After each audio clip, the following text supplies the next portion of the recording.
Malabar development council president chevalier C Chakkunni ചേരുന്നുണ്ട്. Sir, ഈ ഫയർഫോഴ്സിന്റെ ഈ കെട്ടിടവുമായി ബന്ധപ്പെട്ട കാര്യത്തിൽ നേരത്തെ തന്നെ ഒരു പരാതി അല്ലെങ്കിൽ ഒരു യോഗം ചേർന്നുകൊണ്ട് നിരവധി ആവശ്യങ്ങൾ നിങ്ങൾ അറിയിച്ചിട്ടുണ്ടായിരുന്നു. ഒരു ബദൽ സംവിധാനം ഏർപ്പെടുത്തണം എന്നൊക്കെ, യുദ്ധകാല അടിസ്ഥാനത്തിൽ ഫയർ സ്റ്റേഷൻ പുനർനിർമ്മാണം ഒക്കെ നടത്തണമെന്ന് ആവശ്യപ്പെട്ടിട്ട് ദിവസങ്ങൾ കഴിയുമ്പോൾ മാത്രമാണ് ഇങ്ങനെ ഒരു അപകടവും സംഭവിച്ചിരിക്കുന്നത്. അതായത് ഇതൊക്കെ കണ്ടില്ല എന്ന് നടിക്കുകയായിരുന്നു അധികാരികൾ എന്ന് തന്നെ നമുക്ക് മനസ്സിലാക്കണം.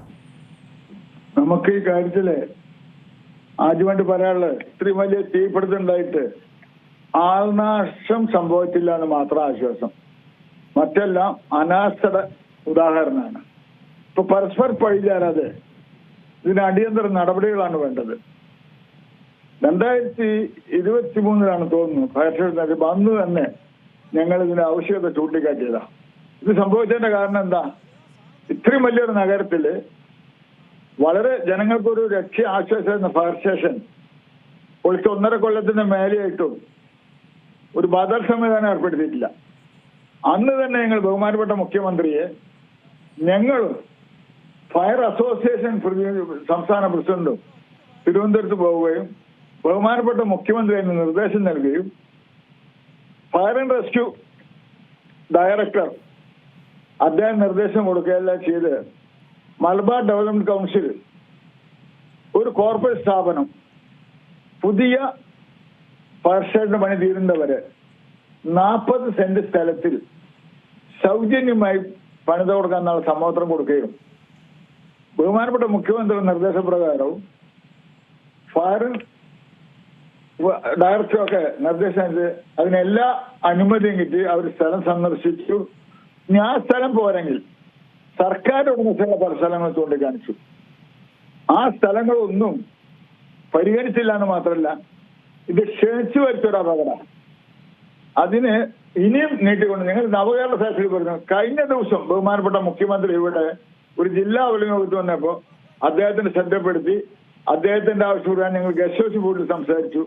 അപ്പോ എന്തുകൊണ്ട് ഇത് നടത്തിയില്ല എന്നുള്ള അനാസ്ഥയുടെ ഏകോപത ഇനിയും നമ്മൾ സമയം എത്രയും വേഗം 17 കോടി ചെലവില്ല ആ പുതിയ ഫയർ സ്റ്റേഷൻ പുതുക്കി പണിയുകയും അത് പണിയുന്നവരെ ഇവിടെ എത്രയോ സ്ഥലം സർക്കാർ ഉടമസ്ഥയുടെ സ്ഥലം കിടക്കുന്നുണ്ട്. ഇവിടെ പാളയം പച്ചക്കറി മാർക്കറ്റിന് മാറണമെന്ന് വിചാരിച്ച കല്ലുത്താൻ കടവില് എത്രയോ സ്ഥലം നല്ല രീതിയിൽ കിടക്കുന്നുണ്ട്. ഈ ഒഴിഞ്ഞ സ്ഥലത്തെങ്കിലും താൽക്കാലിക ഫയർ സ്റ്റേഷൻ അവിടെ നിർമ്മിച്ചില്ലെങ്കിൽ ഇതിനും വലിയ അപകടത്തിൽ വരും. വെള്ളിമാട് നിന്ന് ഫയർ സ്റ്റേഷൻ വരികയാണെങ്കിൽ അവിടെ വളരെ നേരെ റോഡ്. അത്തരം കാര്യങ്ങൾ ഡീറ്റെയിൽ ആയിട്ട് ബന്ധപ്പെട്ടവർക്കെല്ലാം നമ്മൾ അറിയിച്ചിട്ടുണ്ട്. ജില്ലാ ഭരണകൂടമോ കോഴിക്കോട് മേയറോ അടിയന്തരമായി ബന്ധപ്പെട്ട എല്ലാ ഉദ്യോഗസ്ഥരെയും വിളിക്കുകയും റെയിൽവേ ഉദ്യോഗസ്ഥരെ വരെ വിളിക്കണം. ഇപ്പൊ റെയിൽവേ സ്റ്റേഷൻ പുതുക്കി പിന്നെ അവിടെ ഒരു അപേക്ഷ കൊടുക്കാൻ പറഞ്ഞ് ഇന്നും വരാനും കൊടുക്കലുണ്ടായില്ല. അവിടെ ഒരു ഫയർ സ്റ്റേഷൻ സ്ഥലം നമുക്ക് അനുവദിച്ച് കിട്ടുമായിരുന്നു. അവിടെ നിർമ്മാണ പ്രവർത്തനങ്ങൾ ദ്രുതഗതിയിൽ നടന്നുകൊണ്ടിരിക്കുകയാണ്. ഇക്കാര്യത്തില് ഇനിയും നമ്മൾ പരീക്ഷ നിൽക്കാതെ ചെയ്യണം. പിന്നെ മറ്റൊന്ന്, ബ്രഹ്മപുരം തീപിടുത്തുണ്ടായപ്പോ ഒരു വിവാദം വന്നു. എന്തുകൊണ്ട് നെടുമ്പാശ്ശേരിയിലെ ഫയർ എഞ്ചിൻ ഉപയോഗിച്ചില്ല ഞങ്ങൾ ചോദ്യം ചോദിച്ചു. അതിന് കിട്ടിയ മറുപടി അത് ഉപയോഗിച്ചിട്ടെന്നാ പറഞ്ഞത്. അതിന് പിന്നെ ഒരു ഉരുണ്ട് കഴിയട്ടെ. 2017 തീപിടുത്തുണ്ടായപ്പോ 9 ജീവൻ നഷ്ടപ്പെട്ടു. അന്ന് ഞാൻ എയർപോർട്ട് ഉപദേശ സമിതി അന്ന് ശ്രദ്ധപ്പെട്ട തന്നെ ഫയർ എഞ്ചിൻ ആവശ്യപ്പെട്ടപ്പോ അവരതിന് നിയമ തടസ്സം പറയുകയും ഡിസാസ്റ്റർ മാനേജ്മെന്റ് ആവശ്യപ്പെട്ട് അയക്കാന്ന് പറയും. അന്നത്തെ ബഹുമാനപ്പെട്ട ജില്ലാ കളക്ടർ പോലീസ് കമ്മീഷനെ വിളിപ്പിക്കുകയും ആ ഫയർ എഞ്ചിൻ വന്നുകൊണ്ടാണ് ആ അപകടം 9 ജീവനിൽ അവസാനിച്ചത്. അതിന് കോർഡിനേഷൻ വരെ ഉണ്ടാക്കിയിട്ടില്ല. സാധാരണ നിയമപ്രകാരം ഫയർ എഞ്ചിൻ റെയിൽവേ സ്റ്റേഷനിലെ പാന്തർ ഫയർ എഞ്ചിൻ 1.5 കോടി 2 കോടി ചിലവുള്ളത്. അതിന് വെള്ളമല്ല വേണ്ട, കെമിക്കലാണ് ഉപയോഗിക്കുക. അതിന് കൂടുതൽ ഉയരത്തിലും വേഗത്തിലും അടിക്കാനുള്ള സാധ്യതയുണ്ട്. തീയണയ്ക്കാനുള്ള ശക്തിയുള്ള കെമിക്കൽ ചേർന്ന ഒരു വെള്ളമാണ് അതിനടിക്കുക. അതിന് ഒരു കോർഡിനേഷൻ ഉണ്ടാക്കാൻ പറഞ്ഞിട്ടുണ്ട്. അത് അന്ന് തന്നെ ബഹുമാനപ്പെട്ട നിർദ്ദേശം കൊടുത്തു. എല്ലാ കേരളത്തിലെ 4 അന്താരാഷ്ട്ര വിമാനത്താവളം ഒരു കോർഡിനേഷൻ ആയി കഴിഞ്ഞാൽ ഇങ്ങനെ അപകടം വരുന്ന സന്ദർഭത്തിൽ ഫയർ സ്റ്റേഷനിൽ ഫയറിന് ഉപയോഗിക്കാനുള്ള നിയമം തടസ്സം. സാധാരണഗതിയിൽ ഈ ഫയറിന് അത് പുറത്തു പോകാനുള്ള അനുമതിയോ ഇൻഷുറൻസും ഇല്ല. ഇതെല്ലാം ഡയറക്ഷൻ കൊടുത്തിട്ട് അത് പാലിച്ചിട്ടില്ല. ആരെയും കുറ്റം പറയാൻ ആഗ്രഹിക്കുന്നില്ല. ഇനിയൊരു പരീക്ഷയിൽ നിൽക്കാതെ ഒന്നുകിൽ മലബാർ ഡെവലപ്മെന്റ് കൗൺസിൽ ചൂണ്ടിക്കാണിച്ചാൽ 40 സെന്റ് അവിടെ ചെയ്യുക, അല്ലെങ്കിൽ 5 സ്ഥലത്ത് എത്രയും വേഗം താൽക്കാലിക ഫയർ സ്റ്റേഷൻ നഗരത്തിൽ സ്ഥാപിക്കുക. 40 മിനിറ്റ് വരാൻ വൈകി നമ്മൾ കുറ്റപ്പെടുത്തുന്നതിൽ വലിയ കാര്യമില്ല. എങ്ങനെ എത്തും? കോഴിക്കോട് നിന്ന് വരാൻ പറ്റാത്ത ഒരു സാഹചര്യം. റോഡ് ഗതാഗതം കൂടിക്കൊണ്ടിരിക്കുക. പാർക്കിംഗ് സൗകര്യമില്ല. ഇതൊക്കെ ഒരു വലിയൊരു വിഷയമാണ്. അടിയന്തരമായിട്ട് യുദ്ധകാലാടിസ്ഥാനത്തിൽ ഒന്നുകിൽ മലബാർ ടൗൺ കൗൺസിൽ ചൂണ്ടിക്കാണിച്ച സ്ഥലം അവരിപ്പോ തയ്യാറാകാൻ ഉടമാന്ന് അറിയില്ല, അവിടെ പണിയുക. അല്ലെങ്കിൽ നഗരത്തിൽ ഒഴിഞ്ഞു കിടന്ന സ്ഥലത്ത് അടിയന്തരമായി താൽക്കാലിക ഫയർ ആരംഭിക്കുകയും അതോടൊപ്പം എയർപോർട്ട് ഫയർ എഞ്ചിന് വരാനുള്ള ചെറിയ തീപിടുത്തമല്ല, ഇത്ര വലിയ തീപിടുത്തം ഉണ്ടാകുമ്പോൾ ആ ഫയർ എഞ്ചിൻ നമുക്ക് ഉപയോഗിക്കാനുള്ള ഒരു നിയമതടസ്സങ്ങൾ മാറ്റിയിട്ട് ഇപ്പോൾ ഡിസാസ്റ്റർ മാനേജ്മെന്റ് അത് മാത്രമേ വരുള്ളൂ.